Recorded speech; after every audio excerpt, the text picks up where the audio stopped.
Bonjour, shalom à tous.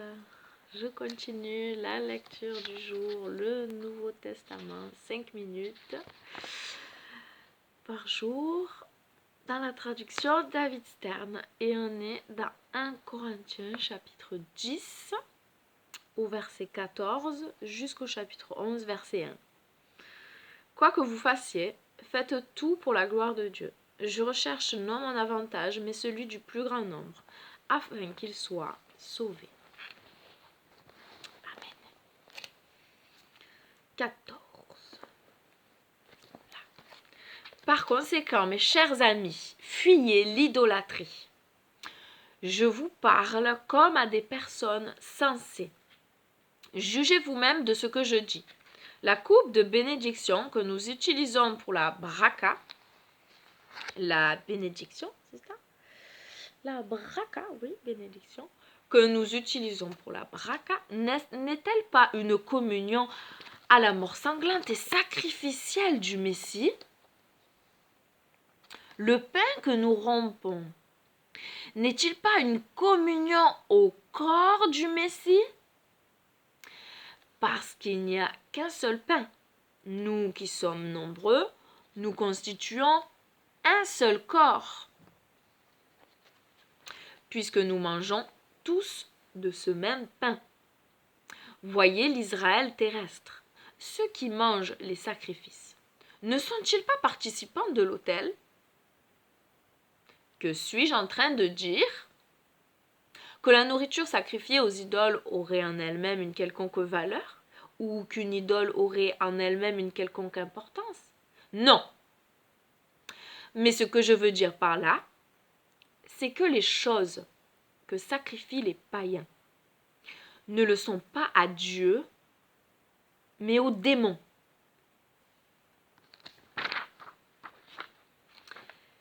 Et je ne veux pas que vous soyez associés aux démons. Vous ne pouvez pas boire la coupe du Seigneur et la coupe des démons. Vous ne pouvez pas participer au repas du Seigneur et au repas des démons. Tenterions-nous de rendre le Seigneur jaloux? Sommes-nous plus forts que lui? Tout est permis, dites-vous, peut-être, mais tout n'est pas utile. Tout est permis, peut-être, mais tout n'édifie pas. Que personne ne cherche son propre intérêt, mais que chacun cherche plutôt celui d'autrui. Mangez tout ce qui se vend au marché sans poser de questions par motif de conscience. Tout dépend du marché auquel tu vas. Hein? Si tu es au marché en Israël, ça va, mais si tu es au marché en Chine, ça va pas le faire. Hein? Car la terre, avec tout ce qu'elle contient, appartient au Seigneur. Si un non-croyant vous invite à manger et que vous vouliez y aller, mangez tout ce que l'on vous présentera sans poser de questions par motif de conscience. Et là encore, quand il parle là, il parle pas à des gens qui vont vous servir du cochon. Non, c'est pas ça. Ça, c'est déformer la parole de Dieu. Mais si l'on vous dit, cette viande a été offerte en sacrifice, n'en mangez pas, par respect pour la personne qui vous a prévenu et aussi par motif de conscience. Je ne parle pas de votre conscience, mais de celle de l'autre. Vous dites, pourquoi ma liberté devrait-elle être jugée par la conscience d'un autre si je participe en remerciant? Pourquoi me critiquera-t-on, me critique-t-on au sujet de cette nourriture pour laquelle je bénis Dieu? Quoi que vous fassiez, soit que vous mangiez, soit que vous buviez, soit que vous fassiez quelque chose d'autre, faites tout pour la gloire de Dieu. Faites en sorte de n'être un obstacle pour personne, ni pour les Juifs, ni pour les païens, et ni pour la communauté messianique de Dieu.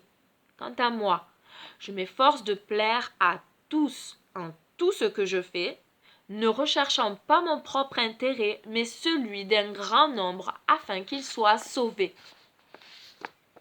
Chapitre 11, on lit qu'un verset. Efforcez-vous de m'imiter comme moi-même, j'imite le Messie. Voilà, c'est pas question de m'imiter moi, c'est question de m'imiter moi si j'imite le Messie. Voilà. Alors, la question qui est proposée de méditation, c'est: suis-je consciente du fait que je suis une représentante de Dieu et que ma façon de me comporter influence ceux qui m'entourent? Mes actes rendent-ils gloire à Dieu et tiennent-ils compte du bien-être des autres? Honte sur nous quand ce n'est pas le cas. Grande honte sur nous quand ce n'est pas le cas. Repentons-nous, Seigneur. Nous devons manifester la gloire de Dieu en étant des bons exemples, imitateurs du Messie. Seigneur, notre charge, notre but, notre objectif,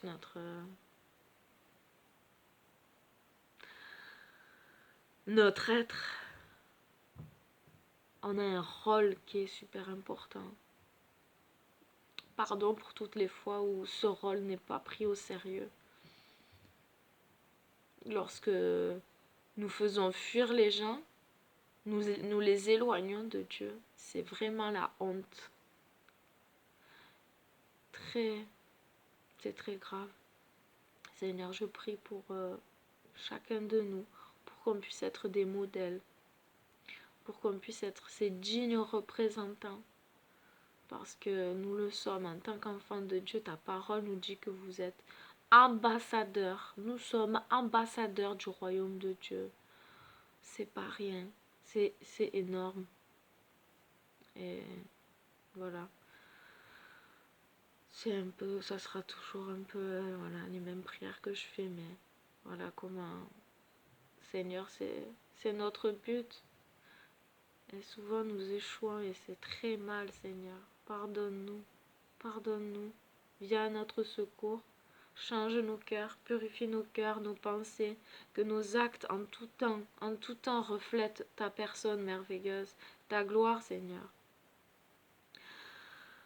Tu es bon, Seigneur, tu es fidèle, tu es quelqu'un dont on recherchait la présence, dont on savait qu'on pouvait toujours compter sur toi, avoir du secours quand tu étais sur terre et maintenant encore aujourd'hui. Nous savons que tout ce que nous demandons en ton nom, du moment que c'est dans la volonté de Dieu, tu nous l'accordes. Quelle joie, quel espoir, quelle assurance, quel bonheur que de t'avoir dans nos vies, Seigneur. Et est-ce que nous sommes un bonheur aussi pour les autres? Est-ce qu'ils sont heureux de nous avoir dans notre vie? Est-ce qu'on leur fait du bien? Comme toi, tu nous fais du bien. Est-ce qu'ils nous recherchent comme nous te recherchons? Est-ce qu'ils ont soif de nous entendre comme nous avons soif de t'entendre? Que ce puisse être le cas, Seigneur, c'est là ta volonté. Merci. Merci de nous y aider, Seigneur. Non par notre chair, surtout pas, mais par ton esprit en nous. Par ta parole, en étant obéissant à ta parole. Ne confondons pas avec la séduction. Attention, parce que beaucoup recherchent la flatterie dans ce monde. Et c'est vrai que, voilà, il y avait d'une part ceux qui sont appelés, qui cherchaient ta face, mais il y avait d'autre part ceux qui étaient jaloux et qui voulaient ta mort, et ceux qui te critiquaient alors que tu ne faisais que du bien.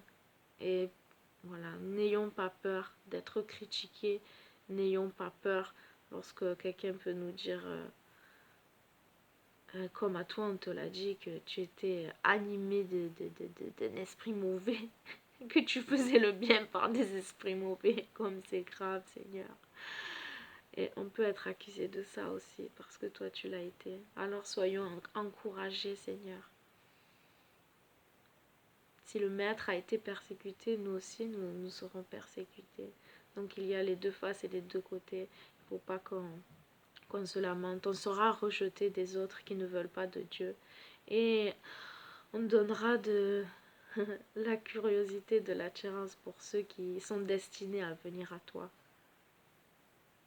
Et le signe, c'est l'amour, ta parole nous dit. Et que tous ceux qui sont amour, un jour ou l'autre, c'est tout. Il faut, ta parole dit, il faut qu'ils viennent à moi afin que ce qu'ils fassent, ce qu'ils font avec l'amour, ça soit évident et que le monde reconnaisse que c'est par toi qu'ils le font. Alléluia.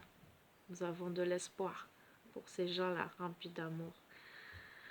Merci d'ouvrir et d'attirer les cœurs à toi, Seigneur, parce que sans l'amour du Père, si nous n'avons qu'un amour humaniste, comme je dis souvent, alors tout ça c'est vanité. Tout ça c'est vanité. C'est toi qui compte plus que tout, te rendre la gloire, être obéissant à toi, obéir à ta parole, avoir faim et soif de ta parole est un signe que nous sommes enfants de Dieu. Merci Seigneur. Oui, nous aimons ta parole et nous la chérissons. Alléluia. Gloire à toi, que ton règne vienne. Garde-nous du malin, Seigneur. Ouvre nos yeux, ouvre nos oreilles, ouvre nos cœurs. Amen. Shalom. Oh là là, 11 minutes. Ciao. Bisous. Bonne journée.